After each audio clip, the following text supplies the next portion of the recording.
Allu Arvind comments కి సంబంధించి మనతో మాట్లాడటానికి అంది సత్యం గారు, పొలిటికల్ అనలిస్ట్ లైవ్ లో సిద్ధంగా ఉన్నారు. ఒకసారి మాట్లాడదాం. సత్యం గారు నమస్తే. ఎస్ మ్యూట్ లో ఉన్నారు, అన్మ్యూట్ చేయండి ఆడియో. లేరండి. ఎస్ ఎస్ ఎస్ వినిపిస్తోంది. ఎస్ సత్యం గారు, ఎలా చూడాలి అల్లు అరవింద్ కామెంట్స్? అంటే ఆయన చెప్పినటువంటి మాట, ఆ నలుగురిలో నన్ను చేర్చకండి అని ఒకటి. గతంలో వెళ్ళి మీరు ముఖ్యమంత్రిని కలిశారు, ఇప్పుడు ఎందుకు మీరు ముఖ్యమంత్రిని కలవలేదని కూడా ప్రశ్నించినటువంటి ప్రస్తుత పరిస్థితి. థియేటర్లో నా చేతిలో లేవు అంటే మీరు వెళ్ళి ఆ నలుగురిని ప్రశ్నించండి తప్ప ఇలా చేయొద్దు అనేటువంటి మరొక సూచన కూడా ఇచ్చారు. రకరకాలైనటువంటి ప్రశ్నలు వేశారు, సలహాలు ఇచ్చారు.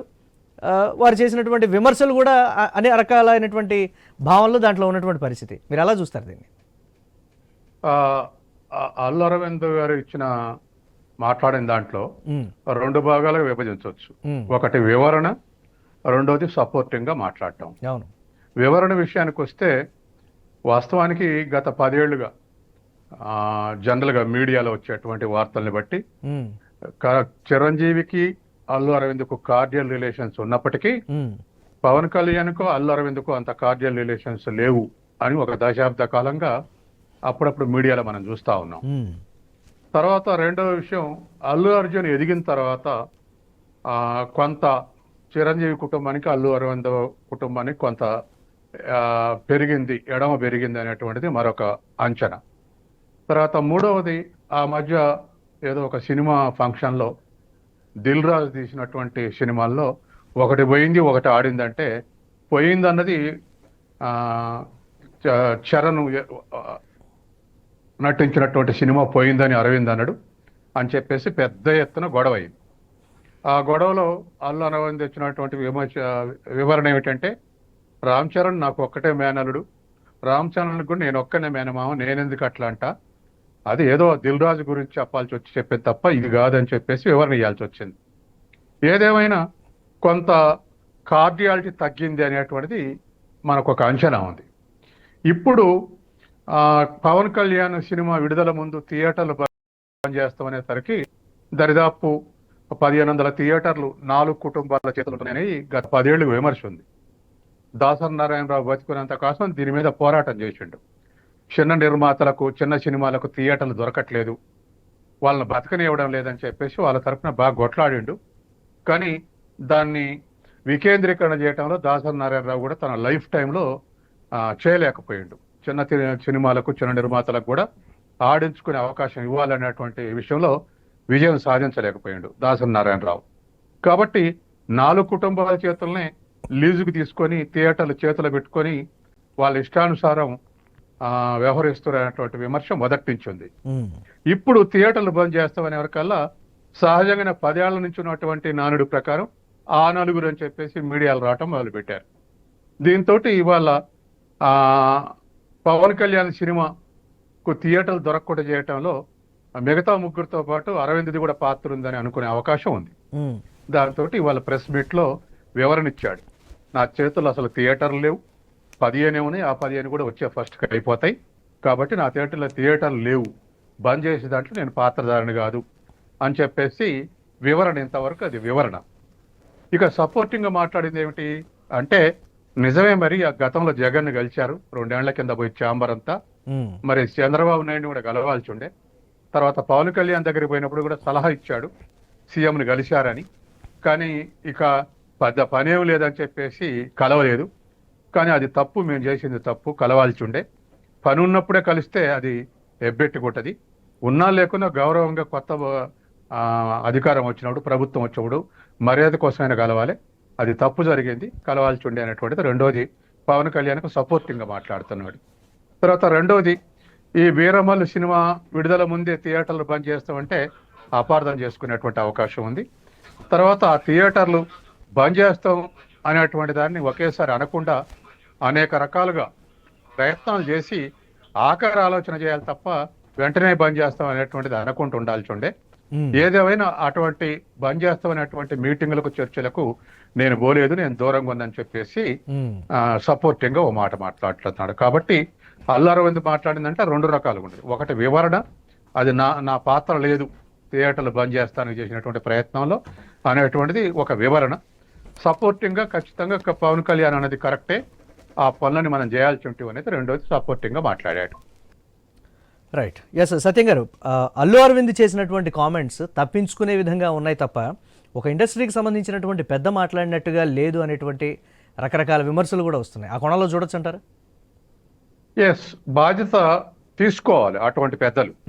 ఎందుకంటే నిర్మాతల్లో పెద్ద నిర్మాతలో సీనియర్ నిర్మాత వారే చెప్పారు 50 ఏళ్ల సంది నేను నిర్మాణంలో ఉన్నామని.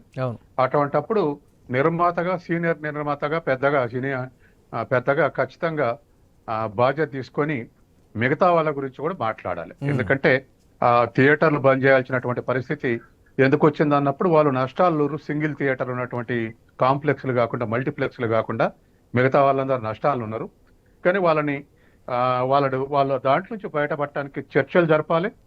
తర్వాత వాళ్ళ కష్టాలు ఏమిటో ఛాంబర్ తోటి చర్చించాలి, గిల్డ్ తోటి చర్చించాలి. అది సాధ్యం కాదు ప్రభుత్వంతో చర్చించి పరిష్కరించుకోవాలి తప్ప ఒకేసారి బంద్ చేస్తానటం కరెక్ట్ కాదు అని ఇప్పుడు అరవింద్ గారు అంటున్నారు.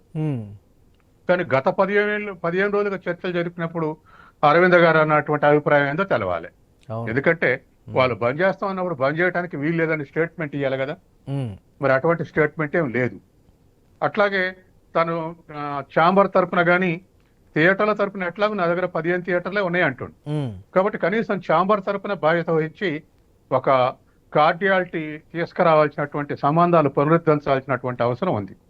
ఆ పని కూడా చేయలేదు. కాబట్టి విమర్శకులకు ఇప్పుడు అరవింద్ ఎస్కేప్ కావడానికి ప్రయత్నం చేస్తుంది తప్ప పవన్ కళ్యాణ్ అన్న తర్వాత అదవరకు బాధ్యత విడిపోయిందని అడిగే అవకాశం ఉంది. అంటే గతంలో కూడా సూచనలు ఇవ్వటం కానీ లేకపోతే ఇతరత్ర చేస్తే బాగుండేది అనేటువంటి మాట ఇప్పుడు ప్రశ్నిస్తున్నారు. అప్పట్లో వెళ్ళి ముఖ్యమంత్రిని కలిశారు, సమస్య ఉంది కాబట్టి ఇప్పుడు కలవలేదు అనేటువంటి మాట. అప్పుడే ఒక బాధ్యత తీసుకొని వెళ్ళి మాట్లాడి చెప్పుంటే బాగుండేది అనేటువంటి విమర్శలు కూడా ఉన్నాయి. అసలు ఆ కోణంలో ఇండస్ట్రీ ఆలోచిస్తుందంటారు? ఖచ్చితంగా ఇండస్ట్రీ ఆలోచించాలి. ఎందుకంటే ఇది ప్రైవేట్ వ్యాపారం, ప్రభుత్వానికి ఏం సంబంధం అని కొంతమంది అన్నారు అని. లేకపోతే మన మనిషే కదా అక్కడ ఉండేది, మనకేం లోటు ఉంటుంది అనేటువంటి కోణంలో కూడా ఇండస్ట్రీ ఆలోచించి ఉంటుందంటారు? ఉంటది. ఎందుకంటే సహజంగానే మరి విజయవాడ నుంచి గతంలో ఎంపీ ఉన్నటువంటి నిర్మాత సహజంగానే చంద్రబాబు నాయుడు తోటి కార్డియల్ రిలేషన్స్ ఉన్నాయి. నేను చూసుకుంటలేనటువంటి హోప్స్ లో ఆయన ఉండి ఉంటాడు. అట్లాగే పవన్ కళ్యాణ్ తోటి ఉన్నటువంటి అందరూ అల్లు అరవింద్ గాని చిరంజీవి గాని వీళ్ళంతా సినిమా కుటుంబంలే కాబట్టి వాళ్ళ ద్వారా పవన్ కళ్యాణ్ చూసుకోవచ్చు అనేటువంటి ఒక తేలిక భావం ఉండి ఉండొచ్చు. కాబట్టి అశ్విని దత్తు తోటి చంద్రబాబు నాయుడు కుటుంబానికి కార్డియల్ రిలేషన్స్ ఉన్నాయి. కాబట్టి ఎన్టీ రామారావు కుటుంబంతో కార్డియల్ రిలేషన్స్ ఉన్నాయి. కాబట్టి ఆయన ద్వారా వాళ్ళని ఈయన ద్వారా వీళ్ళని మనం మేనేజ్ చేసుకోవచ్చినప్పుడు అవసరం అని చెప్పేసి ఏదైనా ఒక అభిప్రాయం ఉండి ఉండొచ్చు. కానీ పవన్ కళ్యాణ్ అఫీషియల్ గా కలవండి అన్న తర్వాత కలవకపోవటం అనేది కూడా ఇప్పుడు పవన్ కళ్యాణ్కి అవకాశం దొరికింది ఆ మాట లేవనెత్తడానికి. కాబట్టి పవన్ కళ్యాణ్ 2 రకాలుగా ఇందులో ఇన్వాల్వ్ కావాల్సి వచ్చింది. ఒకటి సినిమా హీరోగా పెద్ద సినిమా తీసి ఆ సినిమా విడుదల ముందే థియేటర్లు బంద్ చేస్తాం అనేది హర్ట్ అయి ఉంటాడు. రెండోది జగన్ దగ్గర పోయి సాగిల పడ్డరు అందరూ అనేది ఆనాడే వచ్చింది పత్రికల్లో. సినిమా ఇండస్ట్రీ అంతా పోయి పెద్ద పెద్ద హీరోలు పోయి కాళ్ళ మీద పడ్డరు అంటే రాసినాయి పత్రికలు. కాబట్టి అంత సరెండర్ అయిన వాళ్ళు ఇప్పుడు చంద్రబాబు నాయుడుకు ఒక రెస్పెక్టబిలిటీ ఇచ్చి ఇప్పుడు వచ్చినటువంటి ప్రభుత్వాన్ని ఎందుకు గెలవలేదనేటువంటి ప్రశ్న కూడా ఈ సందర్భంగా పవన్ కళ్యాణ్ అనడానికి అవకాశం దొరికింది. కాబట్టి ఏదేమైనా ఒకటి, ఏ పని చేసినా, ఏ ఛాంబర్ చేసినా, ఏ సంఘాలు చేసినా వెనక అంతర్లీనంగా కులం పనిచేస్తూనే ఉంది. ఎక్కడ పోయినా రాజకీయ పార్టీల చర్చల్లో గానీ, రాజకీయ పార్టీల నిర్ణయాల్లో గానీ, ఇప్పుడు ఇటువంటి దగ్గర గానీ కులం పనిచేస్తుంది. కాబట్టి కులం రిలేషన్స్ ఏమో కార్డియాలిటీగా ఉంటాయి. మిగతా relations industrial relations, individual to individual relations అన్ని కూడా కుల ప్రాతిపదిక మీద నిర్ణయాలు జరుగుతున్నాయి. కాబట్టి అటువంటివి కూడా మనకు కనపడని విధంగా వర్క్ చేసే అవకాశం ఉంది. ఎగ్జిబిటర్ల దగ్గర మొదలైనటువంటి సమస్య అటు రాజకీయ పరమైనటువంటి అంశం దాకా వెళ్ళిపోయింది. ఇండస్ట్రీ మొత్తం మీద నలిగిపోతుంది అనేటువంటి ఒక భావన అయితే వ్యక్తమవుతుంది. ఇలా చూడొచ్చు అంటారు? ఇప్పుడు గతంలో కూడా ఇండస్ట్రీలో రాజకీయాలు ఉన్నాయి. కానీ పెద్దలు ఉన్నటువంటి వాళ్ళు కాస్త జోక్యం చేసుకుంటే మిగతా వాళ్ళు రెస్పెక్టబిలిటీ ఇచ్చేవాళ్ళు. ఎన్టీ రామారావు గాని, నాగేశ్వరరావు గాని, కృష్ణ గాని, లేకపోతే వాళ్ళు పోతే దాసరి నారాయణరావు గాని, ఇటువంటి వాళ్ళు జోక్యం చేసి పిలిచి మాట్లాడితే ఆడికి క్లోజ్ అయ్యేది. అలా కాకుండా ఇప్పుడు యంగ్ నిర్మాతలు వచ్చారు, తర్వాత వాళ్ళే మంచి ఊపులో ఉన్నారు. కాబట్టి పెద్దలు అనుకున్న వాళ్ళు అంత ఊపులో ఉండకపోవచ్చు, లేదా నిర్లిప్తతకు లోని అయి ఉండొచ్చు, ఇటు లేదా అలసిపోయి కూడా ఉండొచ్చు రాజకీయాలతోటి. కాబట్టి ఇన్యాక్టివ్ ఉంటే ఇటువంటి జరిగే అవకాశం ఉంది, ఇటువంటి గ్యాప్ వచ్చేటువంటి అవకాశం ఉంది. అందుకని ఇప్పుడు ఎట్లున్నారంటే మీడియా కానీ లేకపోతే ఇండివిజువల్స్ కానీ పరోక్షంగా మాట్లాడినా పట్టుకునే అవకాశం ఉంది. ఎందుకంటే దిల్ రాజు తీసిన సినిమాలలో ఆ మధ్య అరవింద్ చేసిన కామెంటు, అది ఒక సినిమా పెద్దగా హిట్ అయ్యి ఇది 300 కోట్లు వసూలు చేసింది. ఆ సందర్భంగా రామ్ చరణ్ సినిమా అంతగా ఆడలేదు. కాబట్టి ఆయన పరోక్షంగా రామ్ చరణ్ కు మన దిల్ రాజుకు ఒక దాంట్లో డబ్బులు వచ్చినాయి, ఒక దాంట్లో పోగొట్టిండని అనుకుంటే వెంటనే అభిమానులు ఏం పట్టుకుంటారు, పోయింది ఏది గేమ్ చేంజర్ అని దాని నుంచి ఇక లాగారు. కాబట్టి ఇటువంటి వస్తుంటాయి. అంటే సరదాగా మాట్లాడుకునేటువంటి అంశమైనప్పటికీ కూడా దాన్ని ఫ్యాన్స్ మాత్రం చాలా సీరియస్ గా తీసుకున్నారనేటువంటి విమర్శలు అయితే వచ్చాయి. ఒకసారి మాట్లాడదాం. రైట్, ఇక ప్రసన్న కుమార్ గారు నిర్మాత, ప్రసన్న కుమార్ గారు నిర్మాత వారు ఫోన్ లైన్ అందుబాటులో ఉన్నారు. ప్రసన్న కుమార్ గారు నమస్తే. నమస్తే అండి. టీ కప్పులో తుఫాన్ లాగా చూడాలంటారా ఇప్పుడు ఉన్నటువంటి పరిస్థితులు, లేకపోతే చిలికి చిలికి గాలివానలాగా మారుస్తున్నారు, లేకపోతే అలా మారిపోతుంది అనేటువంటి పరిస్థితిలో చూడాలంటారా? అల్లు అరవింద్ కామెంట్స్ కూడా ఎక్కడా బాధ్యత తీసుకొని మాట్లాడినట్టుగా లేదు. నేనైతే కారణం కాదు, నాకేమీ తెలియదు అనేటువంటి యాంగిల్లో మాట్లాడారనేటువంటి కోణంలో వస్తుంది. బట్ చిన్న సినిమాలు చితికిపోతున్నాయని ఎప్పటి నుంచో మీరు చేస్తున్నటువంటి ఉద్యమానికి కూడా ఎక్కడా సపోర్టు ఇప్పటి వరకు కూడా దొరుకుతున్నటువంటి పరిస్థితి లేదు. అసలు ఓవరాల్ పరిణామాలను ఎలా చూడాలంటారు? డెఫినెట్ గా ఇది టీ కప్పులో తుఫాన్ లాగానే తీసుకోవాలండి. 100% సినిమా ఇండస్ట్రీకి సంబంధించిన డిప్యూటీ సీఎం పవన్ కళ్యాణ్ గారు ఉన్నారు. సినిమా ఇండస్ట్రీకి ఫ్రెండ్లీ గవర్నమెంట్ గా చంద్రబాబు నాయుడు గారు ఉన్నారు, లోకేష్ గారు ఉన్నారు, బాలకృష్ణ గారు ఉన్నారు. ఇదంతా సినిమా ఇండస్ట్రీ గవర్నమెంట్ అన్నట్టుగానే ఫీల్ అవుతా ఎప్పుడు రన్ అవుతూ ఉన్నాం. గత ప్రభుత్వం చూసాం, సినిమా ఇండస్ట్రీని కొంచెం హెరాస్మెంట్ ద్వారంలో వెళ్ళి సినిమా ఇండస్ట్రీని ఒక భయభ్రాంతులకు గురి చేసి ఆ భయభ్రాంతుల నుంచి వాళ్ళు పబ్బం గడుపుకున్న పరిస్థితిలో అలా ఉంటే ఎప్పుడూ కూడా ఇది గవర్నమెంట్ వేరు ఇండస్ట్రీ వేరు అనుకోలేదండి. గవర్నమెంట్ ఇండస్ట్రీ ఒకటే అనుకుని అలాగే వెళ్తున్నాం. డెఫినెట్ గా ఆర్గనైజేషన్ తరపు నుంచి 100% వెళ్ళి సీఎం చంద్రబాబు నాయుడు గారిని, అలాగే పవన్ కళ్యాణ్ గారిని, అలాగే దుర్గేష్ గారిని అందరితో కూడా కూర్చొని ఇది ఇండస్ట్రీ గవర్నమెంట్ ఒకటే అనే ఇదిలోనే ముందుకెళ్తామండి. దీంట్లో ఎలాంటి కన్ఫ్యూజన్ అక్కర్లేదు, ఎలాంటిది అక్కర్లేదు. ఇంకోటి ఏంటంటే చిన్న సినిమాలకు వచ్చేటికి ఎప్పటి నుంచో చిన్న సినిమాలకు మేము దాదాపు 17-18 ఏళ్ల నుంచి మేము పర్సంటేజ్ విధానం కావాలంటాం, దాని మీద ధర్నాలు కానీ దాని మీద నిరాహార దీక్షలు కానీ కూర్చుంటూ జరిగింది. ఇలా జరిగిందంటే ఇప్పుడు సమస్య ఎప్పుడు కూడా మేము సంవత్సరానికి 250 సినిమాలు ఉంటే 250లో చిన్న నుంచి మధ్యతరగతి సినిమాల వరకు 220 ఉంటే కేవలం 30 సినిమాలు పెద్ద సినిమాలు ఉంటే ఇప్పుడు ఆ 30 సినిమాలకి సమస్యగా డిస్కషన్ కి వచ్చింది. సరే, దాని మీద కూడా ఇవాళ ఇప్పుడు ఛాంబర్ రేపు 30వ తారీఖు వైజాగ్ లో ఎగ్జిక్యూటివ్ కమిటీ మీటింగ్ ఉంది. ఆ మీటింగ్ లో 5 ప్రొడ్యూసర్లని, 5 డిస్ట్రిబ్యూటర్లని, 5 ఎగ్జిబిటర్లను తీసుకుని ఇప్పుడు ప్రొడ్యూసర్ల సమస్యలు ఉన్నాయి, డిస్ట్రిబ్యూటర్ల సమస్యలు ఉన్నాయి, ఎగ్జిబిటర్ల సమస్యలు ఉన్నాయి. 3 సమస్యలకి డెఫినెట్ గా అన్ని ఇంటర్లింక్ సమస్యలు ఉన్నాయి. ఇంటర్లింక్ సమస్య అంటే నిర్మాతల మండలిలో ప్రసన్న గారు, నిర్మాతల మండలిలో అసలు చర్చ జరిగిందా? కొత్త ప్రభుత్వం వచ్చిన తర్వాత ఎస్ ఇండస్ట్రీలో ఒక గొప్ప నటుడు, ఫ్యాన్ ఫాలోయింగ్ ఉన్నటువంటి వ్యక్తి డిప్యూటీ సీఎం గా ఉన్నారు, ఒకసారి వెళ్ళి మర్యాదపూర్వకంగా వెళ్ళి కలుద్దాం. అల్లు అరవింద్ వేసినటువంటి ఒక ప్రశ్న, మరి గతంలో మరి నిర్మాతల మండలిలో ఉంటూ కూడా వారు ఎందుకు సలహా ఇవ్వలేదో ఏంటో ఆ విషయం పక్కన పెడితే అసలు నిర్మాతల మండలిలో ఏమైనా చర్చ వచ్చిందా? గత ప్రభుత్వంలో వెళ్ళి అందరూ కూడా అగ్ర హీరోలు అందరూ కూడా వెళ్ళి, నిర్మాతలు పెద్దవాళ్ళందరూ కూడా వెళ్ళి కలిశారు, మరి ఈ ప్రభుత్వాన్ని ఎందుకు కలవలేదని పవన్ కళ్యాణ్, అది ఆవేదన, మనోవేదన, లేకపోతే ఆయన అంతరంగ విషయమా, లేకపోతే వారిలో ఉన్నటువంటి ఒక కోపమా, లేకపోతే ఏదో బయటకు వచ్చింది మొత్తానికి? అసలు ఈ చర్చ వచ్చిందా ఇంతకుముందు? అంటే బేసికల్లీ అండి ఇప్పుడు కొంచెం ఏంటంటే ఇప్పుడు కమ్యూనికేషన్, ల్యాబ్స్ ఆఫ్ కమ్యూనికేషన్ కానీ లేకపోతే వీళ్ళు అదే డెడ్ లైన్ లాగా ఇచ్చేసిన ఆ విధానం గానీ అది నచ్చక దాని ఇదిలో ప్రాసెస్ జరిగింది. ఒరిజినల్ గా ఇప్పుడు ఛాంబర్ ప్రెసిడెంట్ భరత్ భూషణ్ గారు కానీ, నేను ప్రొడ్యూస్ కౌన్సిల్ సెక్రటరీగా ఉన్నాను, అలాగే ఛాంబర్ కి ట్రెజరర్ గా ఉన్నాను నేను, అలాగే ఛాంబర్ కి విజయవాడ సెక్రటరీగా ఉన్నారు అలంకార్ ప్రసాద్ గారు, కేఎల్ నారాయణ గారు, కిరణ్ గారు, మేమందరం ఇంక్లూడింగ్ రాజు గారు అని చెప్పి మచిలీపట్నం ఎగ్జిబిటర్ ఆయన కూడా ఎగ్జిక్యూటివ్ కమిటీ మెంబర్ గా ఉన్నారు. మేమందరం చంద్రబాబు నాయుడు గారిని వెళ్ళి కలవటం జరిగింది. తర్వాత పవన్ కళ్యాణ్ గారిని కూడా కలుద్దామని అనుకుంటే అప్పుడు మాకు కుదరలేదు. ఈవెన్ వాళ్ళ ఆఫీస్ లో కూడా క్లారిటీగా ఉంది. అయితే ఇప్పుడు జరుగుతున్న పరిణామాల మీద డెఫినెట్ గా ఈ పరిణామాలు ఈ పద్ధతిలో జరగటం అనేది నచ్చలేదు. ప్లస్ ఏమో ఒక డెడ్ లైన్ లాగా చేయటం, లేకపోతే ఒక అల్టిమేటం లాగా చేయటం, దీని మీద కొంచెం కొంతమంది వ్యక్తులు చేసిన వ్యవహారాల మీద కూడా వాళ్ళు దాని మీద ఏదో హర్ట్ అయ్యారు. డెఫినెట్ గా వాళ్ళు హర్ట్ అయినప్పుడు ఆ హర్ట్ కి రెస్పాన్సిబిలిటీ తీసుకోవాల్సిన పరిస్థితి ఇండస్ట్రీకి ఉండదు. ప్లస్ ఇండస్ట్రీ, ప్రభుత్వము రెండు వేరు వేరు కాదు, రెండు ఒకటే. డెఫినెట్ గా ఒకటే అనే దగ్గర మేము ఇమీడియట్ గా ఆ ప్రభుత్వాన్ని అప్రోచ్ అయ్యి, ఆ ప్రభుత్వము అలాగే తెలంగాణ ప్రభుత్వంలో కూడా మేము రేవంత్ రెడ్డి గారిని కూడా కలవటం జరిగింది. మేము మళ్ళా ఫ్రెండ్లీ గవర్నమెంట్స్ గానే రెండింటినీ ఉండేటట్టు డెఫినెట్ గా వాళ్ళు అంటే గత గవర్నమెంట్ లో నిర్మాతలు కావచ్చు, లేకపోతే ఇండస్ట్రీకి సంబంధించినటువంటి వాళ్ళందరూ కూడా చెప్పింది ఏంటంటే ఇండస్ట్రీకి గవర్నమెంట్కి ఎక్కడో గ్యాప్ వస్తుంది అనేటువంటి ఒక మాట అన్నారు. అది కాదు నిజమైన గ్యాప్, ఇప్పుడు ఈ సంవత్సర కాలంలోనే వచ్చినటువంటి గ్యాపే నిజమైనటువంటి గ్యాప్ అనేటువంటి ఒక భావం కూడా పవన్ కళ్యాణ్ పేజీ నుంచి విడుదలైనటువంటి లేఖ ద్వారా తెలుస్తోంది. అసలు ఆ కోణంలో చూడొచ్చు అంటారా? లేదండి, అప్పుడు అది గ్యాప్ అనేది ఏదైతే ఫీల్ అయ్యారో ఆ ఫీలింగ్ ని క్లోజ్ చేసేసుకుని అందరం కలిపి ఒకటే ఇది కూటమి ప్రభుత్వం, సినిమా ఇండస్ట్రీ ప్రభుత్వం అనే యాంగిల్లోనే ప్రభుత్వం సైడ్ వాళ్ళు ఫీల్ అయ్యేటట్టు, మేము ఈవెన్ ఆర్గనైజేషన్ సైడ్ కూడా మేము ఉండట్టు అందరం కలిపి డెఫినెట్ గా ముందడుగేస్తాం. ఇది ఇంతటితో సమసిపోతుంది, ఇది ప్రాబ్లం కాదు. ప్లస్ నిజంగా వాళ్ళ మైండ్ సెట్ లో గానీ మా మైండ్ సెట్ లో గానీ ఎక్కడ వేరే ఇది లేదండి. అంటే ఇప్పుడు జరిగిన పరిణామంలో ఏంటంటే ఇది అల్టిమేటం లాగా పెట్టి రేపు June 1 నుంచి మేము బంద్ చేసేస్తామని చెప్పటం, ప్లస్ ఏమో దాన్ని ఒక అల్టిమేటం లాగా ఇచ్చిన ధోరణి. అంటే దానిలో కూడా ఏంటంటే కొంచెం మిస్కమ్యూనికేషన్. అంటే మాకు చర్చల ద్వారా పరిష్కారానికి వెళ్ళని పరిస్థితిలో, విధి లేని పరిస్థితిలో మేము అలా చేయాల్సి వస్తుందని చెప్పి ఎగ్జిబిటర్ సెక్టార్ అని చెప్పారండి.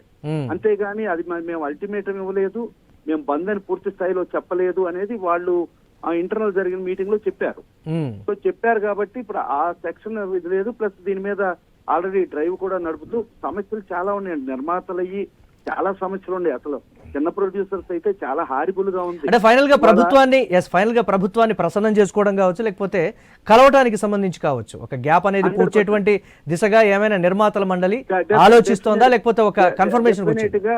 డెఫినెట్ గా ఇండస్ట్రీ మొత్తం అండి, అంటే తెలుగు చలచిత్ర వాణిజ్య మండలి అంటే ఛాంబరు, అలాగే తెలుగు ఫిల్మ్ ప్రొడ్యూస్ కౌన్సిల్, అలాగే మూవీ ఆర్టిస్ట్ అసోసియేషన్, అలాగే ఫెడరేషన్ అందరం కలిపి అందరూ మెయిన్ పవన్ కళ్యాణ్ గారు ఇప్పుడు ఎవరెవరైతే ఆర్గనైజేషన్ పరంగా మీరు రండి, మీరు వస్తే ఆర్గనైజేషన్ తోనే మాట్లాడతాను, ఇండివిజువల్ మాట్లాడనన్నారు. ఇప్పుడు ఆర్గనైజేషన్ పరంగానే మేము వెళ్ళి జరిగింది ఒకటి క్లారిటీగా చెప్పి మాకు ఆ గ్యాప్ లేకుండా మేము అలాగే ఫ్రెండ్లీ గవర్నమెంట్, ఫ్రెండ్లీ ఇండస్ట్రీగా ముందుకెళ్తాం.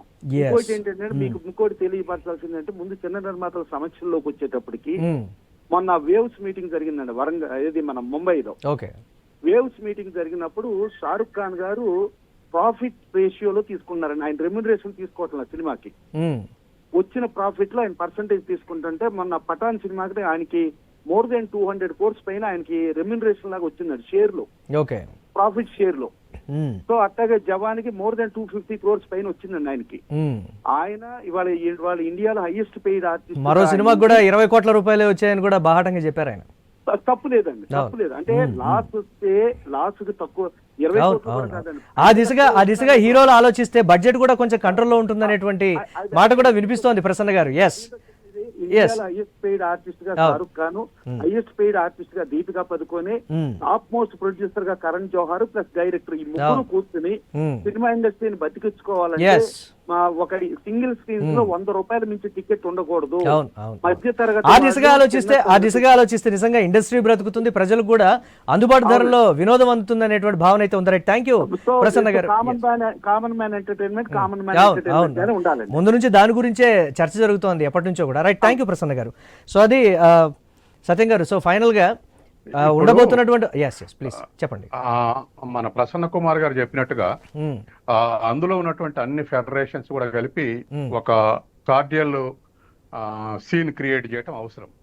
ఎందుకంటే ఈ మధ్యన నేను ఎక్కడో ఎకనామిక్స్ డైలీలో చదివా, తెలుగు ఇండస్ట్రీ బిజినెస్ హిందీని దాటేయబోతుందని చెప్పేసి రాశారు. అంటే అది దానికి ఒక నేషనల్ మార్కెట్ ఉన్నప్పటికీ దాన్ని దాటేయబోతుంది తెలుగు ఇండస్ట్రీ అని చెప్పేసి నేను చదివా. కాబట్టి అంత ఫ్లౌరిష్ అయ్యేటువంటి ఇండస్ట్రీకి ఇటువంటి చిన్న చిన్న భేదాభిప్రాయాలు కానీ లేదా యారగెన్సీ కానీ ఇండస్ట్రీకి నష్టం చేయకూడదు. కాబట్టి ఏదేమైనా ఫెడరేషన్స్ లాగానే ఆలోచించి ఇండస్ట్రీస్ కి సమస్యలు రాకుండా చూడాల్సినటువంటి అవసరం ఉంది. ఎందుకంటే ఇప్పుడు ప్రశ్న వస్తుంది, పవన్ కళ్యాణ్ అభిమానులు ఒక ప్రశ్న వేస్తారు, ఇప్పుడు మేమంతా కలిసి పవన్ కళ్యాణ్ కలుస్తాం, వాళ్ళు థియేటర్లు మూసేస్తామని ఏం అనలేదు, మేము అనలేదు అంటున్నారు అని ఎన్ని చెప్తున్నారు. ఇప్పుడు పవన్ కళ్యాణ్ యావరేజ్ అభిమాని ఏమంటాడు, పవన్ కళ్యాణ్ మాట్లాడక ముందు ఏం ఎందుకు చెప్పలేదు అంటారు. అవును, అంతే కదా. అవును, పవన్ కళ్యాణ్ ప్రశ్నించక ముందు ఇవన్నీ ఎందుకు చెప్పలేదు మీరు?